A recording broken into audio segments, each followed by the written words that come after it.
சரி, இன்றைக்கி பார்க்க போகிறது வந்து ஏஜ் ப்ராப்ளம்ஸ். அதில் வந்து என்ன சம் பார்க்க போகிறோம் அப்படின்னா, அருணின் தற்போதைய வயது அவருடைய தந்தையின் வயதில் பாதியாகும். 12 ஆண்டுகளுக்கு முன்பு தந்தையின் வயதானது அருணின் வயதை போல் மும்மடங்காக இருந்தது எனில் தற்போது தந்தையின் வயது என்ன? ஆப்ஷன் ஏ என்ன கொடுத்துருக்காங்க, 24 ஆண்டுகள். ஆப்ஷன் பி 36 ஆண்டுகள். ஆப்ஷன் சி 48 ஆண்டுகள். ஆப்ஷன் டி 50 ஆண்டுகள். ஓகேவா? ஃபஸ்ட்டு என்ன கொடுத்துருக்காங்க, 2 பேர் கொடுத்துருக்காங்க. ஒன்று வந்து அருண், இன்னொன்று வந்து அவங்களோட அப்பா, ஃபாதர். அருணோட இது ஃபஸ்ட் என்ன சொல்லுவாங்க, அருணின் தற்போதைய வயது அவருடைய தந்தையின் வயதில் பாதியாகும். அருணோட வயசு அவங்க அப்பாவோட வயசில் பாதி. அப்போ இவருக்கு 2னா இவனுக்கு 1. சரியா? அருணுக்கு 1. அடுத்து 12 ஆண்டுகளுக்கு முன்புனா என்ன பண்ணணும், கழிக்கணும். சரியா? 12 ஆண்டுகளுக்கு முன்பு தந்தையின் வயதாது அருணின் வயதை போல் மும்மடங்காக இருந்தது. தந்தையின் வயது வந்து அருணின் வயதை போல் மும்மடங்கு. அப்போ இங்கே 3, இங்கே 1. இப்போ இது வந்து தற்போதைய வயதா, இது 12 ஆண்டுகளுக்கு முன்பு உள்ளது. அப்போ இதை எப்படி எடுத்துக்கலாம், எக்ஸு -12 = 1.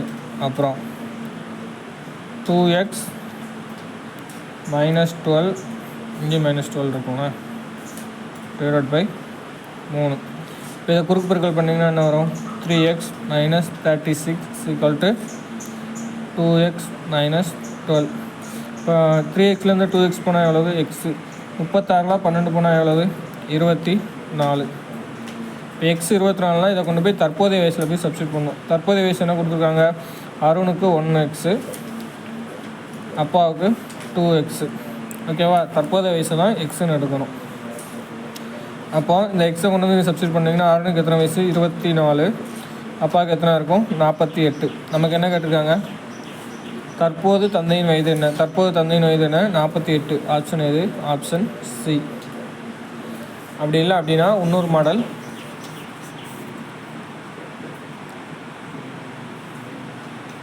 ஆப்ஷன் அப்படியே எடுத்து எழுதிக்கோங்க. 24 ஆண்டுகள், 24. ஆப்ஷன் பி என்ன கொடுத்துருக்காங்க, 36. ஆப்ஷன் சி என்ன கொடுத்துருக்காங்க, 48. ஆப்ஷன் டி என்ன கொடுத்துருக்காங்க, 50. சரியா? இங்கே என்ன கொடுத்துருக்காங்க, தற்போது தந்தையின் வயது என்னென்ன, தற்போதைய தந்தை. அப்போ இங்கே கொடுத்துருக்க 4 ஆப்ஷனில் உள்ளது என்னது அப்படின்னா தற்போது தந்தையோட வயசு. ஓகேவா? இதில் என்ன கொடுத்துருக்காங்க, அருணின் தற்போதைய வயது அவருடைய தந்தையின் வயதில் பாதியாகும். அப்போ இங்கே 24 இருந்துச்சுன்னா இது அப்பா வயசு. தற்போது இவர் வயதில் பாதின்னு சொல்லியிருக்காங்கன்னா அப்போ பையனோட வயசு, அருணோட வயசு என்னவாக இருக்கும், 12 இருக்குமா? இங்கே என்னவாக இருக்கும், இங்கே 36. இது வந்து அப்பாவோட வயசு. அப்போ பையனோட வயசு 18 இருக்கும். அப்பாவோட வயசு 48 அப்படின்னா அருணோட வயசு என்னவாக இருக்கும், 24. இங்கே அப்பாவோட வயசு 50 அப்படின்னா அருணோட வயசு என்னவாக இருக்கும், 25. ஓகேவா? இப்போ அடுத்து என்ன சொல்லியிருக்காங்க, 12 ஆண்டுகளுக்கு முன்பு தந்தையின் வயதானது அருணின் வயதை போல் மும்மடங்காக இருந்தது. அப்போது இது வந்து தற்போதைய வயசா கொடுத்துருக்க, தற்போதைய வயசு. அதில் பாதி பையனோட வயசு பாதின்னு சொன்னாங்க, எழுதியாச்சு.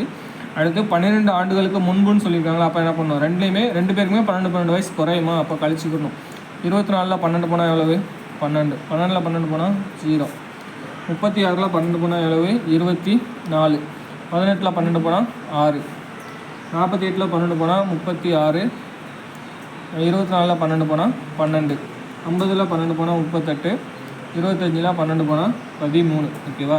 இப்போ என்ன சொல்லியிருக்காங்க, இவங்க வயசு வந்து அப்பாவோட வயசோட மகனின் வயது போல் 3 மடங்குன்னு சொல்லியிருக்காங்க. அப்போ என்ன பண்ணணும், இது வந்து இதுக்கு 3 மடங்கான்னு பார்க்கணும். 3ஆல் பெருக்குனா இந்த ஆன்சர் வருதான்னு பார்க்கணும். இதுக்கு வரல. அப்போ ஆப்ஷன் ஏ வந்து ஆன்சர் கிடையாது. இப்போ இது பாருங்கள், 6 3ஆல் பெருக்குனா 18 தான் வரணும். ஆனால் இங்கே 24 இருக்குது. அப்போ இது வருமா, எதுவும் வராது. இப்போ இது பாருங்கள், 12 3ஆல் பெருக்குனா என்ன வருது, 36. அப்போ ஆன்சர் வந்து என்னது, இதுதான் ஆப்ஷன் சி தான். எத்தனை, அப்பாவுக்கு வந்து எத்தனை வயசு, 48 ஆண்டுகள்.